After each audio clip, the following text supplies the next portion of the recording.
ಅಯ್ಯೋ ಅಯ್ಯಯ್ಯೋ ನನ್ನ ಮಗು ಅಳ್ಬಾರ್ದು ಅಂತ ಇದೇ ಉಳಿಸಿ ಹಾಲು ಕುಡಿಸಿ ಮಗು ಮಲಗ್ಲಿ ಅಂತ ತೊಟ್ಲಲ್ಲಿ ಮಲಗಿಸಿದ್ಲು. ಮಗು ಪುನಃ ಅಳ್ತು, ಪುನಃ ಹಾಲು ಕುಡಿಸಿದ್ಲು. ಏನಮ್ಮ ಮಗು ಇನ್ನೂ ಅಳ್ತಾ ಇದೆ. ಆದ್ರೆ ಎದೆಯಲ್ಲಿ ಹಾಲು ಬರ್ತಾ ಇರ್ಲಿಲ್ಲ, ರಕ್ತ ಬರ್ತಾ ಇತ್ತು. ಆ ತಾಯಿ ಆ ನೋವನ್ನು ಸಹಿಸಿದ್ಲು. ಯಾಕೆ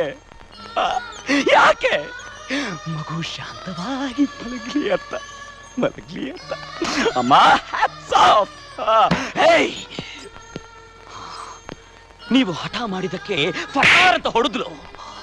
ಆ ಹೊಡೆದಕ್ಕೆ ಅಯ್ಯೋ ಮಗುಗೆ ನೋವಾಯ್ತು ಅಂತ ತನ್ನ ಎದೆಗೆ ಅಪ್ಕೊಂಡು ಲಾಲಿ ಹಾಡಿದ್ಲು. ಲಾಲಿ ಅಮ್ಮ.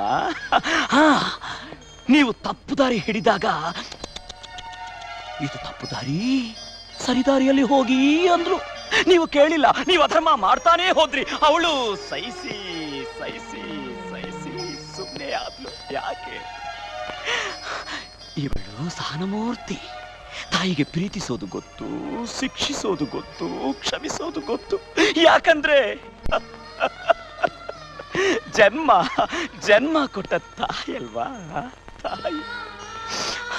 ಈ ಸಮಾಜದಲ್ಲಿ ಒಬ್ಬನ್ ತಪ್ಪು ಮಾಡಿದ್ರೆ ತಿದ್ದಿ ಹೇಳೋ ಅಧಿಕಾರ ಈ ತಾಯಿಗೆ ಬಿಟ್ರೆ ಆ ದೇವರು ಇನ್ನೊಬ್ರ ಕೊಟ್ಟ. ಅದು ಯಾರು ಗೊತ್ತಾ? That is police.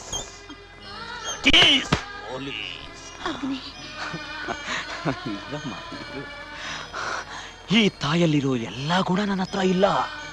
ನನ್ನ ಹತ್ರ ಇರೋದು ಒಂದೇ ಗುಣ, ಶಿಕ್ಷಿಸೋ ಗುಣ. I am a bad police officer. ಹೇ ಗಾಂಡು, ಮಹಾಭಾರತದಲ್ಲಿ ಶಿಶುಪಾಲಂತರ 100 ತಪ್ಪು ಮಾಡುವವರೆಗೂ ಸಹಿಸಿಕೊಂಡಿರೋದಕ್ಕೆ ನಾನೇನು ಶ್ರೀಕೃಷ್ಣ ಅಲ್ಲ. ಅಗ್ನಿ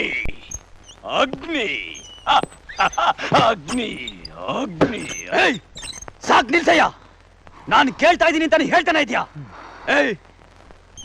ನಾನು ನನಗೆ ಜನ್ಮ ಕೊಟ್ಟ ಅಪ್ಪನ್ನೇ ಬಿಟ್ಟಿಲ್ಲ. ನನಗೆ ನೀನ್ ಯಾವ ಜುಟ್ಟುನು? ಇದು ನಿನ್ ಚೇಲಾಗಳು ನನ್ ಮುಗಿಸೋಕೆ ತಂದಿರೋ ಲಾಂಗ್. ನಾನು ಕುಡಿದು ಚಿತ್ತಾಗಿದ್ದೀನಿ. ಇದು ನಿನ್ ಮನೆ, ನೀನ್ ನನ್ನ ಏನ್ ಬೇಕಾದ್ರೂ ಮಾಡಬಹುದು. ನಾನಿಲ್ಲಿ ಬಂದಿರೋದಕ್ಕೆ ಸಾಕ್ಷಿನೂ ಇಲ್ಲ, ಆಧಾರನೂ ಇಲ್ಲ. Come on, take it. ಎತ್ತು.